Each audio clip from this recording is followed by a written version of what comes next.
नमस्कार, हमारे साथ हैं दिनेश कुमार मिश्रा जी, जिन्होंने इस वर्ष दो यूपी पीसीएस 2022 में 61 रैंक के साथ डिप्टी एसपी पद पर अंतिम रूप से चयनित हुए हैं। सबसे पहले दिनेश जी, आपको इस चयन के लिए जीएस वर्ल्ड परिवार की तरफ से बहुत-बहुत शुभकामनाएँ। धन्यवाद सर। दिनेश जी, जानना चाहेंगे कि आपकी शैक्षणिक पृष्ठभूमि क्या रही है? आपका सिविल सर्विसेज़ में आने के पीछे कारण क्या रहा है? ताकि जो हमारे विद्यार्थी हैं, वो ये जान सकें या जिस भी पृष्ठभूमि से हैं, उनको एक प्रेरणा मिल सके, वो ये अपने आप से कोरिलेट करके तैयारी को अपना कंटिन्यू करते रहें। तो आपके बारे में कुछ जानकारी? मेरा नाम दिनेश कुमार मिश्रा है। मैं बलिया ज़िले का रहने वाला हूँ। मेरी प्रारंभिक शिक्षा 10वीं 12वीं तक बलिया में हुई है। उसके बाद मैंने बीटेक किया एनआईटी हमीरपुर से। उसके बीटेक के बाद मैंने प्राइवेट कंपनी में जॉब किया है, सैमसंग इलेक्ट्रॉनिक्स में। और सैमसंग इलेक्ट्रॉनिक्स में मैंने ऑन साइट भी अपॉर्चुनिटी मिली है मुझे, साउथ कोरिया और चाइना वगैरह में गया हूँ। उसके बाद मैंने, चूँकि मुझे सिविल सर्विस में आना था, तो उसके लिए मैंने एसएससी सीजीएल के थ्रू पहले गवर्नमेंट जॉब लिया, फिर उसके साथ-साथ मैं सिविल सर्विस की तैयारी कर रहा हूँ। ओके। तो दिनेश जी, आपने तो जैसा कि बताया कि आपने बीटेक भी किया हुआ था, हुँ, एक अच्छे एनआईटी इंस्टीट्यूट से किया हुँ, हुआ है और उसके बाद आपकी सैमसंग में जॉब भी लगी हुई, हुँ, एक अच्छा पैकेज रहा ही हुँ, होगा। हुँ, हुँ। इतने आपने आउटसाइड मतलब वो ऑन साइट जा करके आपने सर्विसेज भी दी हैं चाइना और कोरिया, इतने अच्छे पैकेज, इतनी अच्छी लाइफस्टाइल के बाद सिविल सर्विसेज, जो कि भारतीय सिविल सर्विसेज के बारे में कहा भी जाता है, ना तो यहाँ पर सैलरी ज़्यादा मिलती है ना ही कुछ, तब फिर उस प्राइवेट सेक्टर को छोड़ करके इस सेक्टर में आने की कोई वजह स्पेशली? सर, एक बात तो ये है कि जो एक्सपीरियंस मैंने प्राइवेट सेक्टर में लिया है, तो वो तो एक्सपीरियंस मैं यहाँ पे यूज़ कर सकता हूँ। दूसरा, मेरा सिविल सर्विस में आने का एक बचपन में ही था कि जैसे जब हम 11th में थे, तो हमारे यहाँ के एक डीएम सर थे, सेंथिल पंडियन सी।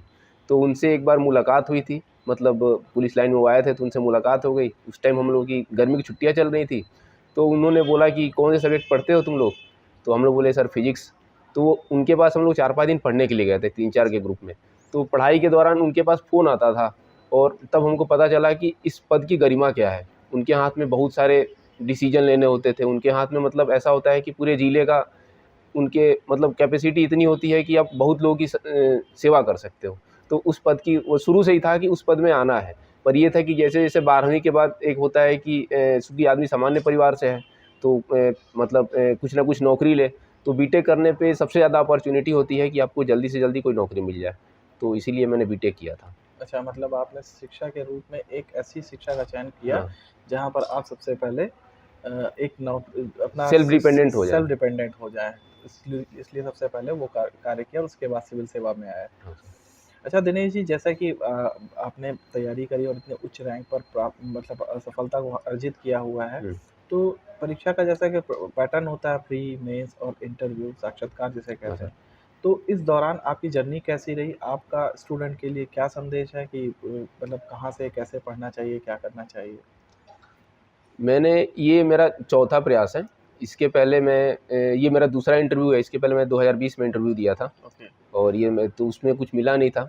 मैंने तैयारी के दौरान शुरू के 1-2 साल तो मैंने हिट एंड ट्रायल बहुत किए। कभी किसी में सफलता मिलती थी, कभी फिर स्ट्रेटजी चेंज करता था अगर सफलता नहीं मिलती थी।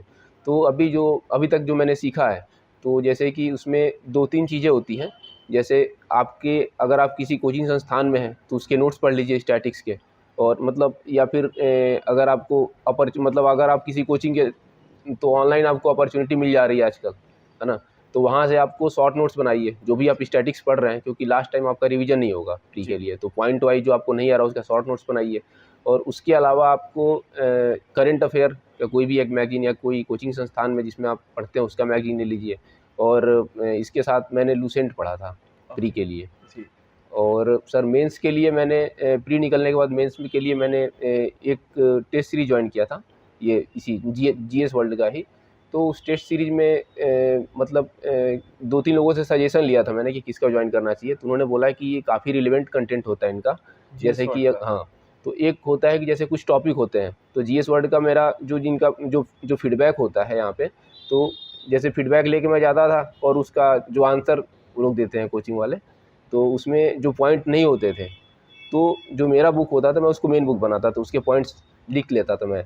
और एग्ज़ाम के टाइम पे जैसे जीएस 1 का है या जीएस 2 का, तो मैं सारे टेस्ट टेस्ट सीरीज निकाल के वो एक बार मैं पढ़ के जाता था, ताकि वो टॉपिक अगर आ जाए तो मेरे पास पॉइंट अपने आप मिल जाए।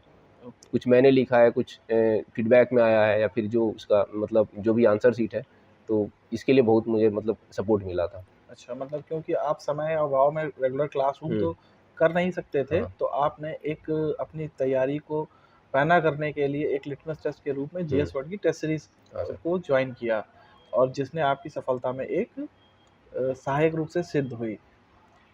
अच्छा, तो दिनेश जी ये भी जानना चाहेंगे कि जैसे कि आपने बताया कि आपका 4th अटेम्प्ट है, तो इतनी लंबी सी जर्नी रही है, तो इस जर्नी में और साथ में आप जैसा कि कार्यरत भी हैं, एक केंद्रीय सेवा में भी हैं, आपकी शादी भी हो चुकी हाँ है, सर।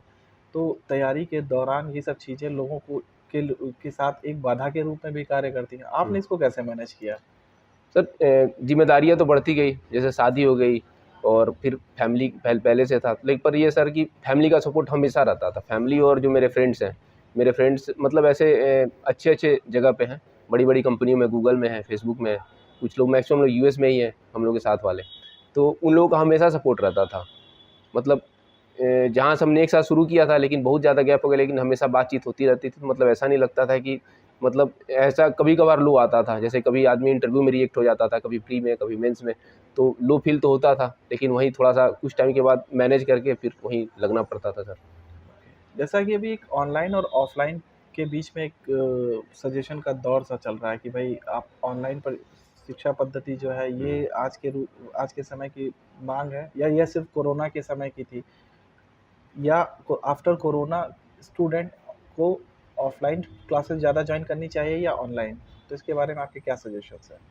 सर कोरोना में तो नुकसान बहुत हुआ, लेकिन एक फ़ायदा ये है कि जो डिजिटल डिवाइड था वो थोड़ा-सा कम हो गया। अब जैसे गाँव में भी आपके पास इंटरनेट है, तो जो सर ऑनलाइन और ऑफ़लाइन का क्या है कि अगर आप कोचिंग संस्थान के बगल में रहते हैं, अगर आप अफ़ोर्ड कर पाते हैं, तो ऑफ़लाइन ज़्यादा आपके लिए फ़ायदेमंद है, क्योंकि वहाँ इंटरेक्शन होता है, वन टू वन डाउट आपका क्लियर हो जाता है, या फिर अगर आपके पास डाउट ना हो, कोई दूसरा डाउट पूछता है, वो भी आपका डाउट क्लियर हो जाता है। लेकिन अगर जो लोग अफ़ोर्ड नहीं कर पाते हैं, या फिर जो लोग गाँव वगैरह में रहते हैं, वहाँ पे रहना, या वहाँ के मतलब सिटी के हिसाब से खाना-पीना अफ़ोर्ड नहीं कर पाते हैं, तो उनके लिए सर ऑनलाइन ज़्यादा सही रहेगा, ऑनलाइन। ऑनलाइन। और जो अफ़ोर्ड कर पाते हैं, कुछ ये भी हो सकता है कि कुछ कंटेंट ऑनलाइन आपको मिल जाए, कुछ ऑफ़लाइन अच्छा मिल जाए, तो मिक्स करके।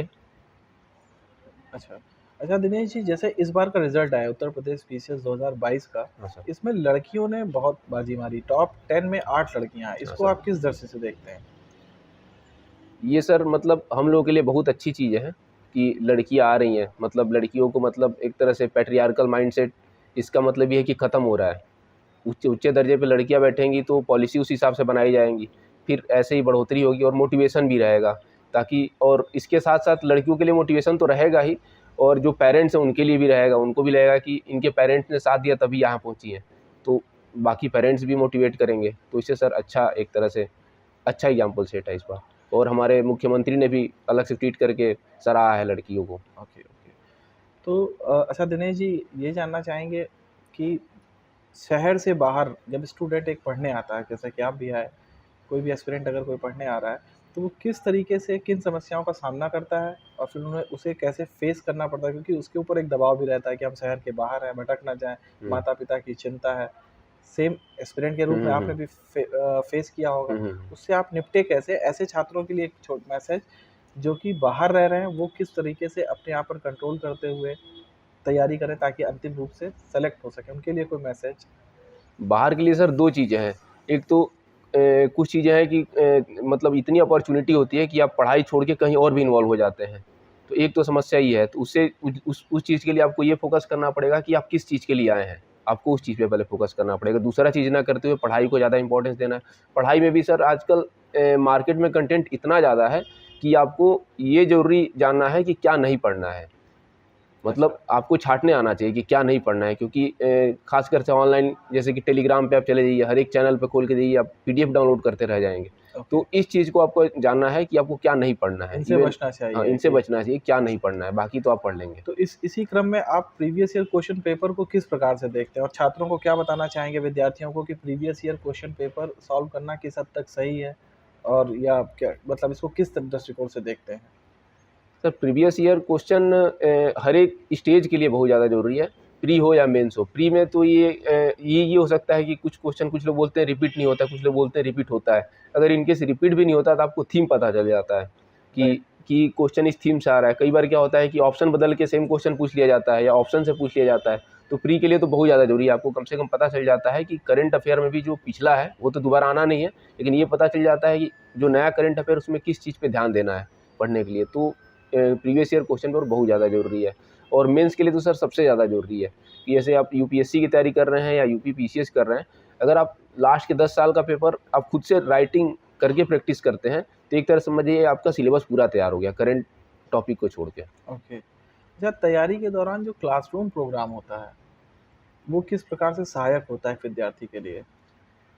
सर क्लासरूम प्रोग्राम में सर ये है कि आपको गाइडेंस मिल जाती है, तो गाइडेंस आपको मिलेगा तो आपका एफर्ट कम होगा। मतलब यूपी पीसीएस निकाल लेते हैं लोग बिना कोचिंग के भी, लेकिन उसमें थोड़ा टाइम कम लगेगा। अगर आपको कोचिंग की सुविधा है तो आपको एफर्ट आपका कम पड़ जाएगा। आपको हो सकता है कि मतलब 1 to 1 रिव्यू होता है आपको, तो आप गलत डायरेक्शन में जाने से जल्दी बच जाएंगे, बिना गलती किए सीख जाएंगे। अगर आप मतलब ऐसे तैयारी करते हैं तो पहले जैसे मैंने किया था, मैं पहले गलती करता था फिर ओके। सीखता था, तो वो टाइम मेरा निकल जाता था। सीखता था लेकिन टाइम निकल जाता था, तो मतलब उस चीज़ से आप बच जाएंगे। कोचिंग अगर कोई कोचिंग, स्टूडेंट कर रहा है तो उसका समय बचेगा। हाँ, कोचिंग अगर कोई अफोर्ड कर रहा है तो उसका समय बचेगा और उसको गाइडेंस अच्छी मिलेगी। अच्छा दिनेश जी, जैसा कि आपने बताया कि एक नौकरी आप पहले कर रहे थे, दूसरी अच्छा। नौकरी अभी एसएससी की कर रहे थे, अब हुँ। आप डिप्टी एसपी के पद पे सेलेक्ट हो गए हैं। हाँ सर। तो अब इसके बाद आपका अगला पड़ाव क्या होगा? सर कोशिश तो मतलब अभी चल रही है कि अभी मेरा यूपीएससी का अटेम्प्ट है एक। ओके। और हाँ, और तो अभी उसकी तैयारी मतलब इस साल कोशिश रहेगी सर, क्योंकि अच्छा। लास्ट अटेम्प्ट है मेरा इस बार अच्छा, अगर यूपीएससी का। पूछा जाए कि हमारे जीएस वर्ड संस्थान में जो टेस्ट सीरीज़ या कक्षा हुँ, प्रोग्राम हुँ, चलाए जाते हैं, टेस्ट सीरीज़ प्रोग्राम चलाए जाते हैं, इंटरव्यू के पहले आपको हम एक गाइडेंस देते हैं, पर्सनैलिटी हुँ। डेवलपमेंट का पूरा गाइडेंस देते हैं। इसे आप किस तरीके से देखते हैं? किसी भी विद्यार्थी के अंतिम चयन के रूप में कि ये किस प्रकार सपोर्ट करता है किसी भी विद्यार्थी के लिए? सर जैसे कक्षा प्रोग्राम है, वो मैंने नहीं किया है, लेकिन 2-4 ऐसे लोगों को जानता हूँ जो यहाँ के कक्षा प्रोग्राम किए हैं और पिछले साल 1-2 साल पहले उन्होंने अच्छा रैंक प्राप्त किया है। तो उन लोगों ने बोला है कि कक्षा प्रोग्राम अच्छा है, पर मैंने या टाइम की वजह से या फैमिली की वजह से ऑफ़िस में जाना पड़ता है, तो मैंने जॉइन नहीं किया और मैंने टेस्ट सीरीज़ जॉइन किया। तो पर्सनली मैं ये बोलूँगा कि टेस्ट सीरीज़ मेरे लिए बहुत हेल्पफुल रहा। ख़ासकर से हमको सबसे ज़्यादा दिक्कत था यूपी स्पेसिफ़िक कंटेंट के लिए, और उसके लिए हमको टेस्ट सीरीज़ में भी कुछ चीज़ें मिली। और सर लोग जो व्हाट्सएप ग्रुप था उस पे जीएस 1 2 3 4 जीएस वाई उन्होंने यूपी का कंटेंट अलग से दिया था। तो हमको लगता है कि घूम फिर के जो भी क्वेश्चन आए थे, जो हर एक हुँ, जीएस में 4-5 आते हैं, हमको लगता है सब उसी में से आया ही था। मतलब जो भी हमारा टेस्ट सीरीज़ प्रोग्राम था वो उससे कंटेंट था, हमको लग रहा है कि यूपी स्पेसिफिक जो सारा कंटेंट था हमको उसी में से मिल गया था। मतलब जि इसके जिसका मुझे सबसे ज़्यादा डर था। अच्छा, जिस चीज़ से डर रहे थे वो आपको पका-पकाया हाँ, मिल गया। हाँ, वही। बिल्कुल, वेरी गुड। बहुत अच्छा लगा।